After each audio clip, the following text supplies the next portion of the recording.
அனைவருக்கும் என்னுடைய வணக்கங்கள். நம்ம இன்னைக்கு காணொளியில என்ன பார்க்க போறோம் அப்படின்னா, உங்களோட பப்ளிக் எக்ஸாமுக்கான 10th தமிழ் क्वेश्चन பேப்பர் எப்படி வடிவமைக்கப்பட்டிருக்கும் அப்படின்றத நான் சொல்லப் போறேன். எப்படி வந்து 1 மார்க் இருக்க போகுது, எப்படி வந்து 2 மார்க் இருக்க போகுது, எப்படி வந்து 8 மார்க் இருக்க போகுது, எப்படி வந்து உங்களுக்கு 3 மார்க் இருக்க போகுது, எதில இருந்து கேட்க போறாங்க அப்படின்றத நான் சொல்லப் போறேன். இதான் நம்ம சேனலுக்கு யாராச்சும் ஃபர்ஸ்ட் டைம் வந்திருக்கீங்க அப்படின்னா சப்ஸ்கிரைப் பண்ணல அப்படின்னா சப்ஸ்கிரைப் பண்ணிக்கோங்க. ஓகேவா? ஃபர்ஸ்ட் பாருங்க. ஃபர்ஸ்ட் இருக்க போறது என்ன அப்படின்னா 1 மார்க் அப்படின்றது உங்களுக்கு கேட்க போறாங்க. மொத்தம் எத்தனை 1 மார்க் அப்படின்னா மொத்தம் 15 1 மார்க் அப்படின்றது கேட்க போறாங்க. அதுல 11 1 மார்க் அப்படின்றது ஒரு விதமாவும், அடுத்து இருக்கக்கூடிய 4 மதிப்பெண் வினா, அதாவது ஒரு மதிப்பெண் வினா அப்படின்றது வேற மாதிரி கேட்க போறாங்க. ஃபர்ஸ்ட் 11 மதிப்பெண் அப்படின்றது எப்படி கேட்க போறாங்க அப்படின்றத பாருங்க. ஃபர்ஸ்ட் 3 வினா அப்படின்றது உரைநடையில இருந்து கேட்பாங்க. எங்க இருந்து கேட்பாங்க அப்படின்னா உரைநடையில இருந்து உங்களுக்கு 3 வினாக்கள், செய்யுள்ல இருந்து உங்களுக்கு 2 வினாக்கள், இலக்கணத்தில இருந்து உங்களுக்கு 3 வினாக்கள், மொழி பயிற்சியில இருந்து 3 வினாக்கள். ஓகேங்களா? இப்போ உரைநடை அப்படின்றது உங்களுக்கு தெரியும். அடுத்து செய்யுள் அப்படின்றது பாட்டு இருக்கக்கூடிய பகுதி, அதில இருந்து உங்களுக்கு 2 வினாக்கள். இலக்கணம் அப்படின்றது தெரியும். தொடர் இலக்கணம், தொகைநிலை, தொகாநிலை, இதில இருந்து உங்களுக்கு ஒரு 3 கேள்வி அப்படின்றது இருக்க போது. மொழி பயிற்சி அப்படின்னு சொல்லும்போது இந்த இருக்கக்கூடிய மருவு எழுதுக, இந்த மாதிரி இருக்கக்கூடிய மொழி பயிற்சியில இருந்து உங்களுக்கு ஒரு 3 வினாக்கள் அப்படின்றது கேட்க போறாங்க. அதுவும் 1ல இருந்து क्वेश्चन நம்பர் 11 வரையும் இந்த ஒரு 11 வினாக்கள் அப்படின்றது கேட்க போறாங்க. அப்ப உங்களுக்கு இதுல இருந்து என்ன பண்ண போறாங்க அப்படின்னா 11 வினாக்கள் அப்படின்றது கேட்க போறாங்க. சார் பேலன்ஸ் இருக்கக்கூடிய 4 வினா எங்க இருந்து சார் கேட்பாங்க அப்படின்னு பாத்தீங்க அப்படின்னா உங்களுக்கு ஒரு பாடல் அப்படின்றது கொடுத்துருவாங்க. இப்போ வந்து எக்ஸாம்பிளுக்கு ஒரு முல்லைப்பாட்டு அப்படின்னு எடுத்துப்போம். ஓகேவா? அந்த முல்லைப்பாட்டை கொடுத்துட்டு அந்த முல்லைப்பாட்டுல இருந்து என்ன பண்ணுவாங்க அப்படின்னா அந்த பாடலை இயற்றினது யாரு, அந்த பாடல இருக்கக்கூடிய சொல்லும் பொருளும் என்ன, அந்த பாடல இருக்கக்கூடிய மோனைனா என்ன, எதுகைனா என்ன அப்படின்னு கேட்பாங்க. அப்ப உங்களுக்கு அடுத்து இருக்கக்கூடிய 4 மார்க் அப்படின்றது என்ன பண்ணுவாங்க அப்படின்னா இந்த மாதிரி இருக்கக்கூடிய பாடல இருந்து கேட்பாங்க. அப்ப 11 மார்க் அப்படின்றது எல்லாராலையும் ஈஸியா எடுத்துட முடியும். பேலன்ஸ் இருக்கக்கூடிய 4 மார்க் அப்படின்றது கொஞ்சம் கஷ்டமா இருக்கும். ஆனா அதுக்கு தான் என்ன பண்ணணும் அப்படின்னா ஃபர்ஸ்ட் இயர்ல இருந்து இருக்கக்கூடிய 9வது இயர் வரை இருக்கக்கூடிய அந்த மனப்பாட பகுதி பாடலை நீங்க தெளிவா படிச்சிருக்கணும். அது மனப்பாட பகுதி பாடல் மட்டும் தெளிவா படிச்சா போதுமா சார் அப்படின்னா அது மட்டும் இல்லாம எக்ஸ்ட்ரா கொஞ்சம் நீங்க படிச்சிருக்கணும். வேற பாடல், இந்த பாடல் தான் முல்லைப்பாடல வருது, இந்த பாடல் தான் வந்து பாலியர் பெருஞ்சித்தனார் எழுதியிருக்காரு, அந்த அளவுக்காச்சும் தெரிஞ்சாதான் உங்களால ஆன்சர் பண்ண முடியும். அப்ப எல்லா பாடலையும் உங்களுக்கு தெரிஞ்சிருக்கணும். இந்த பாடல்லாம் இருக்கு, இது எங்க வருது அப்படின்னா முல்லைப்பாட்டுல வருது, இது வந்து வீரமாமுனிவர் இயற்றினாரு அப்படின்ற அளவுக்கு உங்களுக்கு தேம்பாவணியில வருது, அந்த அளவுக்கு நீங்க தெரிஞ்சாதான் என்ன பண்ண முடியும் அப்படின்னா அடுத்து வரக்கூடிய 4 மார்க் அப்படின்றது அட்டன் பண்ண முடியும். பாருங்க, உங்களுக்கு வினாத்தள வடிவமைப்பு அப்படின்றது இப்படிதான் இருக்க போது. உங்களுக்கு பகுதி 1ல ஒரு மதிப்பெண் வினாக்கள் அப்படின்றது கேட்பாங்க. சரிங்களா? அப்ப மொத்தம் எத்தனை மார்க் அப்படின்னா மொத்தம் 15 மார்க். அதுல 2 பிரிவா பிரியுது. அதுல 11 மார்க் அப்படின்றது உரைநடையில இருந்து உங்களுக்கு 3 வினா, செய்யுள்ல இருந்து 2 வினா, அடுத்து இலக்கணத்துல இருந்து ஒரு 3 வினா, மொழி பயிற்சியில இருந்து உங்களுக்கு 3 வினா அப்படின்றது கேட்பாங்க. ஸோ டோட்டலாக உங்களுக்கு ஃபர்ஸ்ட் 11 மார்க் அப்படின்றது ஃபர்ஸ்ட் கிடைச்சிரும். அடுத்து இருக்கக்கூடிய 4 மார்க் அப்படின்றது ஏதாச்சும் ஒரு பாடலை கொடுத்துட்டு அதுலேருந்து உங்களுக்கு 4 கொஸ்டின் அப்படின்றது கேட்பாங்க. அதுக்கு அடுத்து உங்களுக்கு 4 மார்க் அப்படின்றது இதுலேருந்து நீங்கள் எடுக்க முடியும். ஸோ டோட்டலாக எவ்வளோ மார்க் கிடைக்கும் அப்படின்னா உங்களுக்கு 15 மார்க் அப்படின்றது இந்த பகுதியிலேருந்து உங்களுக்கு கிடைக்கும். ஓகேவா? இதெல்லாம் என்ன அப்படின்னா 1 மார்க். இதில் வந்து 4 என்ன இருக்கும் ஆப்ஷன் அப்படின்றது இருக்கும். உங்களுக்கு கரெக்டாக எந்த கொஸ்டின் அப்படின்றத பார்த்துட்டு எந்த ஆன்சர் அப்படின்றத டிக் பண்ணி எழுதினா போதும். அந்த அளவுக்கு உங்களுக்கு தெரிஞ்சா போதும். சூப்பராக அந்த 15 மார்க் அப்படின்றது எடுக்கலாம். இதில் எங்கே உங்களுக்கு மார்க் கம்மியாகும் அப்படின்னா 2வது இருக்கக்கூடிய பிரிவு. ஓகேங்களா?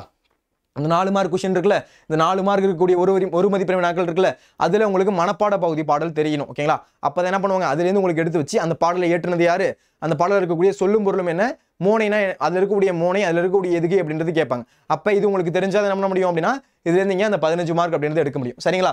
ஓகே, இது வந்து 15 மார்க் அப்படின்றது முடிஞ்சிருச்சு. அதுக்கடுத்து என்ன கேட்பாங்க அப்படின்னா 2 மார்க் அப்படின்றது கேட்பாங்க. 2 மார்க் எப்படி கேட்கறாங்க அப்படின்றது பாருங்க. அடுத்து பகுதி 2. ஓகேங்களா? அப்ப முன்னாடி பார்த்தது பகுதி 1, இப்ப நம்ம பார்க்கறது பகுதி 2. ஓகேங்களா? பகுதி 2ல என்ன கேட்கறாங்க அப்படின்னா 2 மதிப்பெண் வினாக்கள். ஓகேங்களா? 2 மார்க் அப்படின்றது கேட்க போறாங்க. 2 மார்க் என்ன பண்றாங்க அப்படின்னா 2 பிரிவா பிரிக்கிறாங்க. ஓகேவா? என்ன பார்த்துட்டு இருக்கோம் அப்படின்னா நம்ம ப்ளூ பிரிண்ட் பார்த்துட்டு இருக்கோம். சரிங்களா? அதுல பகுதி 1 மற்றும் பகுதி 2 அப்படின்னு பிரிக்கிறாங்க. பகுதி 1ல என்ன கேட்கறாங்க அப்படின்னு பாருங்க. பகுதி 1ல 16வது கேள்வியில இருந்து 21வது கேள்வி. ஓகேங்களா? அதுல 6 வினாக்கள் அப்படின்றது இருக்கும். ஓகேங்களா? 16ல இருந்து 21 உங்களுக்கு 6 கேள்வி அப்படின்றது இருக்கும். அதுல நீங்க எத்தனை கொஸ்டின் அட்டெண்ட் பண்ணணும் அப்படின்னா 4 கொஸ்டின் அப்படின்றது அட்டெண்ட் பண்ணணும். அதுல ஒரு கேள்வி அப்படின்றது கட்டாய வினா. ஓகேவா? பாருங்க, உங்களுக்கு உரைநடையில இருந்து உங்களுக்கு 3 வினாக்கள், செய்யுள்ல இருந்து 2 வினாக்கள் அப்படின்றது டோட்டலா ஒரு 5 கிடைச்சிருச்சு. இங்க என்னது 21வது வினா கட்டாய வினா. ஓகேங்களா? அது திருக்குறள். ஓகேங்களா? அப்ப 4 × 2 மொத்தம் 8 மார்க் அப்படின்றது இங்க கிடைக்கும். சரிங்களா? இப்போ பாருங்க, உரைநடையில இருந்து உங்களுக்கு 3 வினா அப்படின்றது கேட்டுருவாங்க. செய்யுள் பகுதியில இருந்து உங்களுக்கு 2 வினா அப்படின்றது கேட்டுருவாங்க. இதுல 21வது வினா கட்டாய வினா. கட்டாயமா நீங்க எழுதியிருக்கணும். இந்த ஒரு கேள்வி அப்படின்றது நீங்க கட்டாயமா எழுதியிருக்கணும். 21வது கேள்வி. அப்ப எங்க இருந்து வரப்போகுது அப்படின்னு பாருங்க, திருக்குறள்ல இருந்து வரப்போகுது. இந்த கேள்வி எங்க இருந்து கேட்க போறாங்க அப்படின்னா திருக்குறள்ல இருந்து. இப்பவே வந்து क्वेश्चन பேப்பர் அவுட் ஆன மாதிரி தான். ஓகேவா? அப்ப கம்பல்சரி क्वेश्चन எங்க இருந்து கேட்க போறாங்க அப்படின்னா திருக்குறள்ல இருந்து கேட்க போறாங்க. அப்ப திருக்குறள்ல இருந்து கேட்டா அப்ப நீங்க என்ன பண்ணணும், திருக்குறள் क्वेश्चन ஃபுல்லத்தையும் படிச்சிருக்கணும், திருக்குறள் ஃபுல்லத்தையும் மனப்பாடம் பண்ணிருக்கணும். அப்படி நீங்க படிச்சு வச்சிருந்தீங்க அப்படின்னா 21வது கேள்வி கட்டாயமா என்ன பண்ணிக்கலாம், நீங்க ஈஸியா அட்டெண்ட் பண்ணி ஃபுல் மார்க் அப்படின்றது எடுக்கலாம். அப்ப பாருங்க, பிரிவு 1ல 16லேருந்து 21, அதில் மொத்தம் 6 கேள்வி இருக்க போது. அதில் நீங்கள் எழுத போகிற கேள்வி அப்படின்றது மொத்தம் 4 சரிங்களா. அப்போ 4 × 2 மொத்தத்தில் மார்க் எடுக்க போறீங்க, இங்கே 8 மார்க் அப்படின்றது எடுக்க போறீங்க.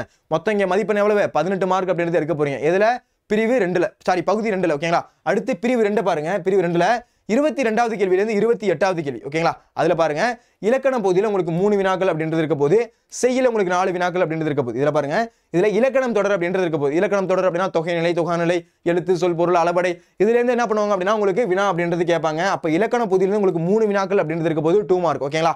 அடுத்து செய்யுள் பகுதியிலேருந்து உங்களுக்கு 4 வினாக்கள் அப்படின்றது இருக்க போது. அதுக்கு அடுத்து இதில் இருக்கு செய்யுள் பகுதியிலேருந்து உங்களுக்கு 4 வினாக்கள் அப்படின்னு இருக்கு. அதாவது வந்து மனப்பாட பகுதி பாடலாம் இருக்குல்ல, அதான் வந்து செய்யுள் அப்படின்னு சொல்லுவோம் ஓகேங்களா. அப்போ அந்த செய்யுள் பகுதியிலேருந்து உங்களுக்கு 4 வினாக்கள் அப்படின்னு இருக்க போது. அதுக்கடுத்து கலைசொல். கலைசொல்னா என்ன சார் அப்படின்னா அந்த இங்கிலீஷில் ஒரு வார்த்தை கொடுத்துட்டு அதை தமிழில் மாற்ற சொல்லுவாங்கல்ல, அதுதான் வந்து கலைசொல் அப்படின்னு சொல்கிறோம். அதுக்கடுத்து பகுபத உறுப்பிலக்கணம். நான் அதுக்கு முன்னாடியே உங்களுக்கு என்ன நடத்திருக்கேன், பகுபத உறுப்பிலக்கணம் அப்படின்றது நடத்திருக்கேன். பகுபத உறுப்பிலக்கணத்திலே உங்களுக்கு ஈஸியாக 2 மார்க் அப்படின்றது வாங்கலாம் ஓகேங்களா. பாருங்க அப்போ பிரிவு 2ல் வந்து எத்தனை மார்க் இருக்கு, 5 கேள்வி எழுதுனீங்க அப்படின்னா டோட்டலாக ஒரு 10 மார்க் அப்படின்றது எடுக்கலாம். இதில் பாருங்க மொத்தம் 7 கேள்வி கொடுத்துட்டு 5 கேள்வி எழுத சொல்லுவாங்க. புரியுதான்னு பாருங்க.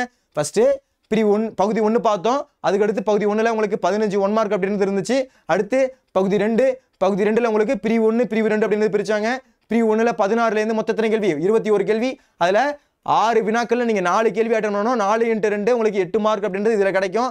அடுத்து பிரிவு 2 2ல் 22லேருந்து 28வது கேள்வி வரையும் மொத்தம் 7 கொஸ்டின் கொடுத்து 5 கொஸ்டின் எழுதணும். இதில் 5 × 2 மொத்தம் 10 மார்க் அப்படின்றது கிடைக்கும். இது எங்கேருந்து கேட்குறாங்க அப்படின்னா இலக்கணத்திலேருந்து ஒரு 3 கொஸ்டின், செய்யுள்லேருந்து ஒரு 4 கொஸ்டின், அதில் இருக்கக்கூடிய பகுபத உறுப்பிலக்கணம், கலை சொல், இருக்கக்கூடிய இலக்கண தொடர்லேருந்து உங்களுக்கு கொஸ்டின் அப்படின்றது கேட்பாங்க. இது நம்ம பார்த்தது பகுதி 2 சரிங்களா. பகுதி 1ல் உங்களுக்கு என்னது 15 1 மார்க் அப்படின்றது கிடைச்சிருச்சு. இங்கே வந்து ஒரு 18 மார்க் அப்படின்றது இருக்கு சரிங்களா.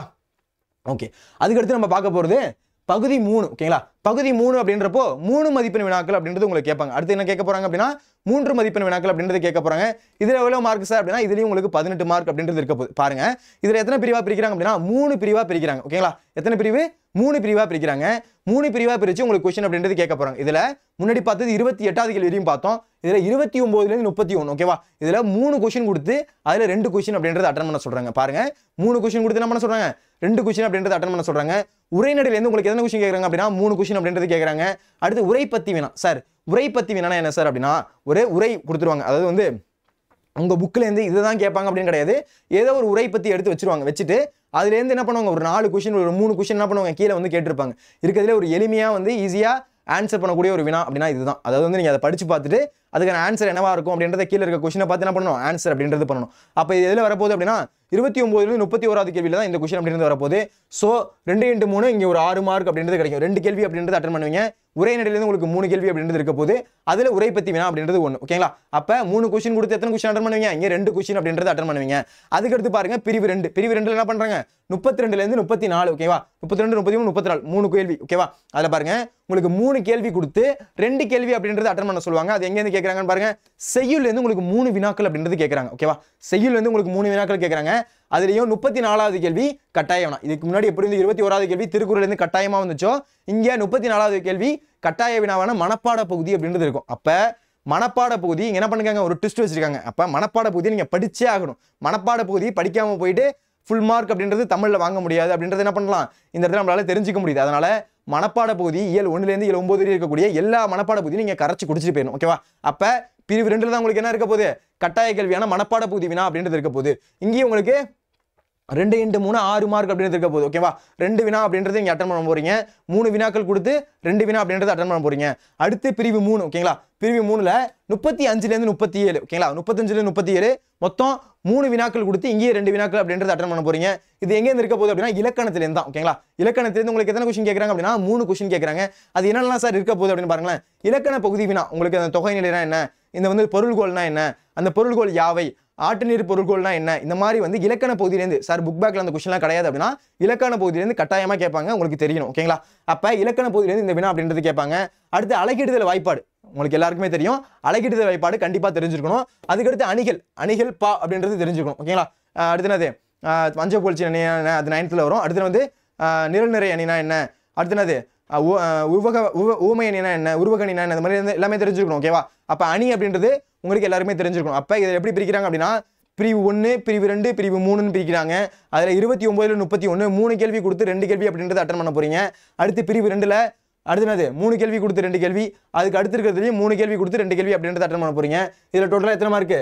18 மார்க் அப்படின்றது இங்கே கிடைக்க போகுது. சரிங்களா? அப்போ முதல்ல ஒரு 15, அடுத்து ஒரு 18, அடுத்து ஒரு 18 அப்படின்றது கிடைக்க போகுது. அடுத்து பகுதி 4. ஓகேங்களா? பகுதி 4 அப்படின்றப்போ உங்களுக்கு எத்தனை மார்க் வினா அப்படின்னா 5 மார்க் அப்படின்றது கேட்பாங்க. ஓகேவா? 5 மார்க் எப்படி கேட்குறாங்க அப்படின்னா மொத்தம் எத்தனை மதிப்பெண்கள் அப்படின்னா 25 மதிப்பெண்கள் அப்படின்றது இருக்க போது.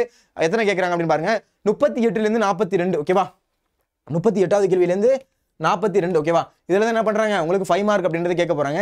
எதுலேருந்து சார் கேட்பாங்க அப்படின்னு பாருங்க, செய்யுள் நெடுவினா. ஓகேங்களா? அதுலேருந்து உங்களுக்கு எத்தனை கொஸ்டின் கேட்க போகிறாங்க, 2 கொஸ்டின் கொடுத்து ஒரு கொஸ்டின் அப்படின்றது எழுத சொல்லுவாங்க. அதாவது அல்லது கொடுத்து என்ன பண்ணுவாங்க, அதில் எழுத சொல்லுவாங்க. செய்யுள்லேருந்து கண்டிப்பாக கொஸ்டின் இருக்கும், திருக்குறள்லேருந்து கண்டிப்பாக கொஸ்டின் இருக்கும். அதனால திருக்குறள் நீங்கள் கண்டிப்பாக படிச்சுட்டு போகணும்.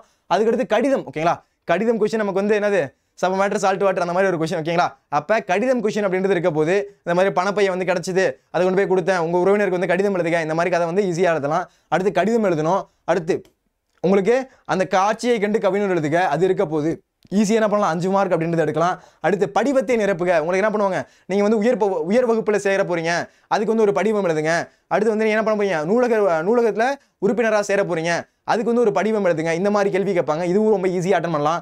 அடுத்து மொழிபெயர்ப்பு பகுதி, மொழிபயிற்சி பகுதி. மொழிபெயர்ப்பு பகுதினா ஒரு இங்கிலீஷ்ல ஒரு வார்த்தை கொடுத்து அதை என்ன பண்ண சொல்லுவாங்க, தமிழ்ல மாத்துங்க அப்படின்னு சொல்லுவாங்க. இது இந்த இடத்துல உங்களுக்கு ஒரு வார்த்தையா இருக்காது, ஒரு பத்தியா இருக்கும். ஓகேவா? ஒரு 2 லைன் 3 லைனா இருக்கும். அதை என்ன பண்ண சொல்லுவாங்க, அது தமிழ்ல மாத்த சொல்லுவாங்க. இந்த பாயிண்ட் அப்படின்றது இருக்கும். இது எங்க இருக்க போகுது அப்படின்னா 38லேருந்து 42 இருக்க போது. மொத்த மதிப்பெண்கள் அப்படின்னு பாத்தீங்க அப்படின்னா மொத்தம் 25 மார்க் அப்படின்றது எடுப்பீங்க. மொத்தம் 5 கேள்வி அப்படின்றது எழுதுவீங்க. ஒரு கேள்விக்கு 5 மார்க். சோ டோட்டலா எத்தனை மார்க், 25 மதிப்பெண் அப்படின்றது இங்க வாங்குவீங்க. ஓகேங்களா? அதுக்கு அடுத்து பார்த்தோம் அப்படின்னா பகுதி 5. ஓகேங்களா? அதுக்கு அடுத்து நம்ம பார்க்க போறது பகுதி 5. பகுதி 5ல 8 மதிப்பெண் வினாக்கள் அப்படின்றது இருக்க போகுது. பகுதி 5ல 8 மதிப்பெண் வினாக்கள் அப்படின்றது இருக்க போது. நம்ம கடைசியா வந்தாச்சு நெடுவினா அப்படின்றது நம்ம எழுத போறோம். ஓகேங்களா? நெடுவினா மொத்தம் 2 கேள்வி கொடுத்து ஒரு கேள்வி அப்படின்றது எழுத சொல்லுவாங்க. ஓகேவா? அப்ப பாருங்க 43லேருந்து 45. ஓகேவா? மொத்தம் 3 வினா அப்படின்றது எழுதுவீங்க. சரிங்களா? ஒரு கேள்விலையும் அல்லது இருக்கும். ஓகேங்களா? அதுதான் வந்து 2 கொடுத்து 1 எழுதுறாங்க அப்படின்னு சொல்லியிருக்காங்க. ஓகேவா? அப்ப பாருங்க உரைநடையிலேருந்து உங்களுக்கு என்ன பண்றாங்க, 2 கேள்வி கொடுத்து ஒரு கேள்வி அப்படின்றது கட்டாயமா எழுதணும். என்ன பண்றாங்க, உரைநடையில் உங்களுக்கு கேள்வியை கொடுத்து 2 கேள்வி கொடுப்பாங்க. அதுலேருந்து ஒரு கேள்வி அப்படின்றது நீங்க கட்டாயமா அட்டெண்ட் பண்ணணும். இதுலேருந்து ஒரு கேள்வி வந்துருச்சா, அதுக்கடுத்து பாருங்க துணைப்பாடம். ஓகேவா? ஏதாச்சும் ஒரு கதை அதை கொடுத்து என்ன பண்ணுவாங்க, அதை வந்து எழுதுங்க. புயலே ஒரு தோணி எழுதுங்க. இந்த மாதிரி வந்து அடுத்தது அந்த கதை சொல்லும் கலையை வந்து எழுதுங்க. இந்த மாதிரி என்ன பண்ணுவாங்க, இந்த மாதிரி இருக்கக்கூடிய கொஸ்டின் வந்து கேட்பாங்க. அப்போ பாய்ச்சல்லேருந்து ஒரு கொஸ்டின் எழுதுங்க, கலைஞரை பற்றி ஒரு கொஸ்டின் எழுதுங்க. என்ன பண்ணுவாங்க, இந்த மாதிரி கதையாக இருக்கக்கூடிய பகுதி துணைப்பாடத்துலேருந்து 2 வினா கொடுத்து அங்கே ஒரு வினா அப்படின்றது எழுத சொல்லுவாங்க. அடுத்து பொது கட்டுரை. ஓகேங்களா? கட்டுரை அப்படின்றது எழுத சொல்லுவாங்க. ஏதாச்சும் ஒரு கட்டுரை, இப்போ வந்து கொரோனா பரவுறதை பற்றி நீங்கள் வந்து எழுதுங்க. அடுத்து வந்து இந்த மாதிரி வந்து மேடை பேச்சை பற்றி எழுதுங்க.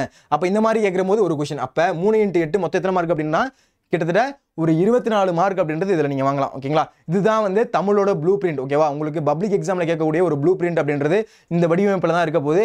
இப்போ உங்களுக்கு ஒரு கிளியர் கட்டான ஒரு ஐடியாக்கு வந்திருக்கும். ஓகேவா? இப்படி தான் உங்களுக்கு கொஸ்டின் கேட்க போகிறாங்களா, இப்படி தான் நமக்கு கேட்பாங்களா, இதுலேருந்து தான் கொஸ்டின் கேட்பாங்களா. அப்போ 21வது கேள்வி திருக்குறள்லேருந்து கட்டாய வினா கேட்குறாங்களா, ஓகே. அதுக்கடுத்து மனப்பாட புத்தி இந்த ஒரு வினாவில் தான் கேட்குறாங்களா, அப்போ மனப்பாட புத்தி கட்டாயமாக படிச்சிருக்கணும். 21வது கேள்வி திருக்குறளுக்கு நம்ம எல்லா திருக்குறளையும் படிச்சிருக்கணும் அப்படின்றது தெரியும். சரிங்களா?